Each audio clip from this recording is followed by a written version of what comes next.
जी नाजरीन, डॉक्टर तार नज़ीर आपसे मुखातिब है और मैं आपको अपने प्लेटफॉर्म पे खुश आमदीद कहता हूँ। नाजरीन, अरशद शरीफ शहीद ने पाकिस्तान की सहाफ़त को एक नया रुख दिया है।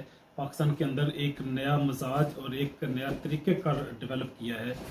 उसने सवाल उठाने शुरू किए कि वो कौन था। तो गोया ये सवाल ही एक ऐसी चीज़ है जो इंसान को इंसानी ज़िंदगी के अंदर आगे बढ़ाती है, जो ज़िंदगी के हर शोबे में अहम किरदार अदा करता है।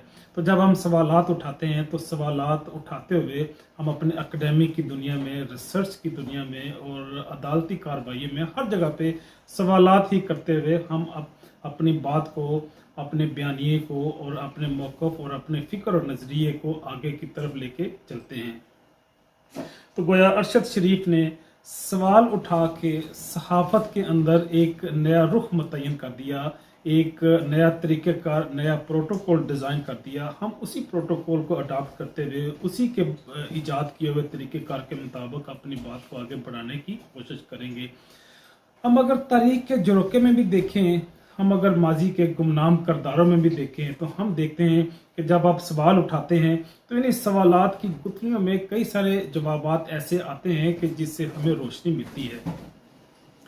अगर हम अदालती कार्रवाई में देखें, जब अदालती कार्रवाई होती है तो वकील और जजेस और जुडिशल मैनेजमेंट जो है वो आपसे क्वेश्चन ही करती है, वो चाहे मदई हो चाहे मुल्ज़म हो, उससे क्वेश्चन करते हुए अदालती कार्रवाई को आगे से आगे बढ़ाते चले जाते हैं और वो हकीकत तक पहुंचते हैं और आखिर में जज अपना फैसला सुना देता है। इसी सवाल की बुनियाद पे आपका टीचिंग लर्निंग प्रोसेस आगे बढ़ता है। स्टूडेंट क्वेश्चन करते हैं, उस्ताद उन क्वेश्चन का जवाब देता है और फिर उनका ये तालीमी सिलसिला, तालीम व तहकीक और तालीम व तदरीस का सिलसिला आगे की तरफ बढ़ता है।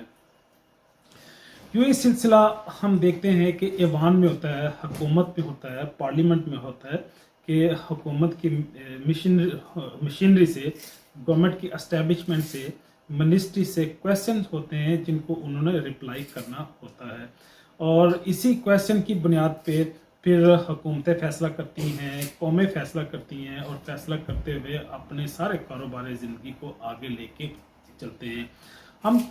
हम देखते हैं तजारत में भी ये क्वेश्चन की बड़ी वैल्यू है कि जब आप क्वेश्चन करते हैं, वो चाहे भाव का क्वेश्चन करें, चाहे उसका सोर्स का क्वेश्चन करें, चाहे उसकी क्वालिटी पे क्वेश्चन करें, मुख्तलिफ क्वेश्चन उठाते हुए हम तजारत, फिनांस और इकानमी को भी बिल्ड करते हैं।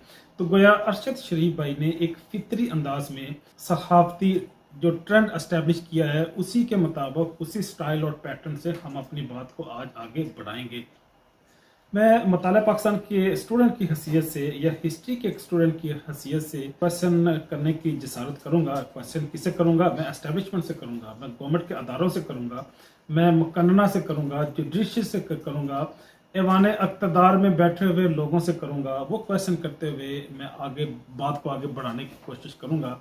जब पाकिस्तान बना, पाकिस्तान बनने के बाद वो कौन से लोग थे, वो कौन सा अदारा था, वो कौन सा ग्रुप था कि जिसने हमारे बाबाए कौम कायद आज़म को ज़ियारत में भेज दिया। क्या कहा तो यही जाता है कि उन्हें सेहत अफ़ज़ा मुकाम पे भेज दिया गया था, लेकिन लोग तो कुछ और भी कहते हैं कि उन्हें शहर बदर कर दिया गया था, कराची से ज़ियारत भेज दिया गया था ताकि उनकी गैर मौजूदगी में हुकूमत पे आसानी से कब्जा कर लिया जाए। वो कौन था जिसने बाबाए कौम को एयरपोर्ट से उनकी राइशगाह तक लाने के लिए मुनासिब ट्रांसपोर्टेशन का बंदोबस्त नहीं किया? वो कौन था जिसने 16 अक्टूबर 1951 में लियाकत अली खान साहब के कत्ल का एहतमाम किया?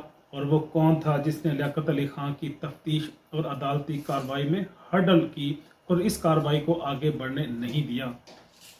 और वो कौन था कि जिसने फातिमा जना की तकरीर को, जब वो रेडियो पाकिस्तान पे तकरीर कर रही थी, तो जब इस मुकाम पे आई जहाँ पे वो अपने भाई की फौतीदगी का जिक्र करना शुरू किया उन्होंने, तो कुछ टेक्निकल प्रॉब्लम के नाम से उनकी रेडियो ट्रांसमिशन को ब्लॉक कर दिया गया था।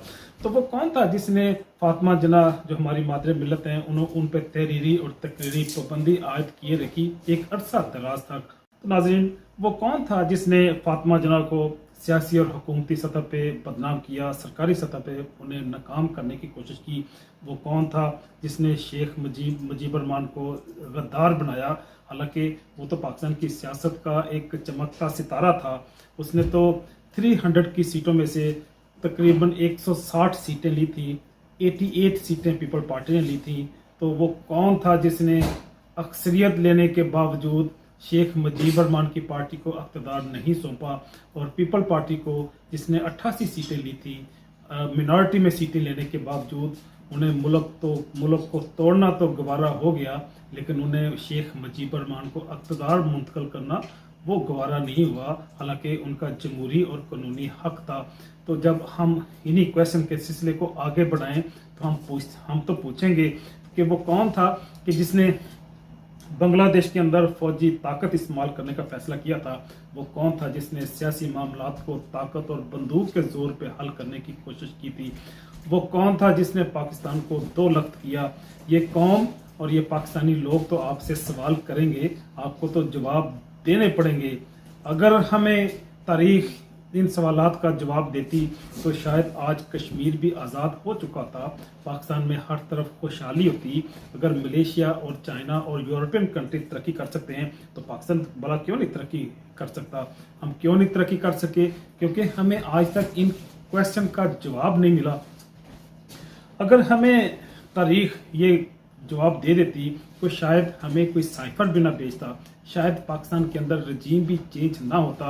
और मैं बात को आगे बढ़ाऊंगा, अगर हमें तारीख जवाब दे देती तो शायद शहबाज गिल को भी कोई नंगा करने की कोशिश ना करता, कोई आजम सवाती को आधी रात को गिरफ्तार करके उन्हें तशद्दुद बनाने की भी जरूरत ना करता, और उनकी प्राइवेसी को भी हर्ट ना करता। और ये सवालात मैं समझता हूँ कि हुकूमती अदारों को, सरकार को, एस्टेब्लिशमेंट को इनके जवाब देने होंगे, तभी बात आगे बढ़ेगी।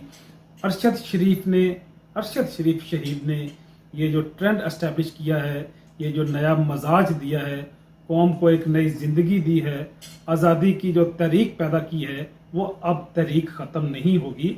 अब ये तकमील पाकिस्तान के बाद ही ये मुकम्मल होगी। पाकिस्तान के अंदर हकीकी आज़ादी बर्पा होके रहेगी।